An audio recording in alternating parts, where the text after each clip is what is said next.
तीन प्रकार के विष्णु और उनके कार्य।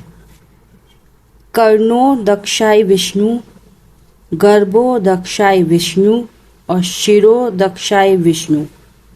पहले हैं कर्णोदक्षाय विष्णु। भगवान कृष्ण के 6 प्रकार के अवतार हैं। 6 प्रकार के अवतारों में आते हैं पुरुष अवतार, 3 प्रकार के विष्णु अवतार में ही आते हैं। सबसे पहले भगवान कृष्ण अपना विस्तार कर्णोदक्षाय विष्णु के रूप में करते हैं। कर्णोदक्षाय विष्णु को महाविष्णु भी कहा जाता है।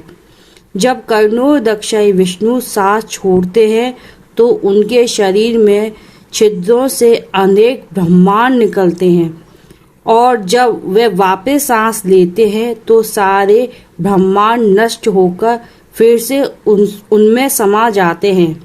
कर्णोदक्षाय विष्णु कारण सागर में से हो रहे हैं जहाँ अनेक ब्रह्मांड तैरते रहते हैं। कारण सागर यह एक ही है, इसलिए उसे कर्णोदक्षाय विष्णु भी कहा जाता है। दूसरा है गर्भोदक्षाय विष्णु। कर्णोदक्षाय विष्णु अपना विस्तार गर्भोदक्षाय विष्णु के रूप में करते हैं। गर्भोदक्षाय विष्णु गर्भोदक सागर में अनंत शेष की सर्प शैया पर लेटे हुए हैं। गर्भोदक्षाय विष्णु प्रत्येक ब्रह्मांड में पाए जाते हैं, पर कर्णोदक्षाय विष्णु हर ब्रह्मांड में नहीं पाए जाते, क्योंकि उन्हीं से ही सभी ब्रह्मांड आते हैं।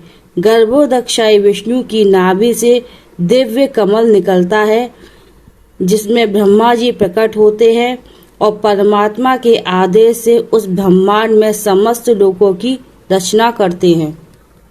इसके बाद एक और विस्तार आता है जिसमें शिरोदक्षाय विष्णु कहा जाता है। यह भूमंडल पर स्थित क्षीर सागर में लेटे हुए है। भगवान विष्णु शिरोदक्षाय विष्णु के रूप में पृथ्वी के कण कण में है और समस्त जीवों के हृदय में परमात्मा के रूप में है। सभी ब्रह्मांडों के अपने अपने शिरोदक्षाय विष्णु हैं। सभी देवी देवता इन्हीं विष्णु भगवान के पास प्रार्थना के लिए आते हैं।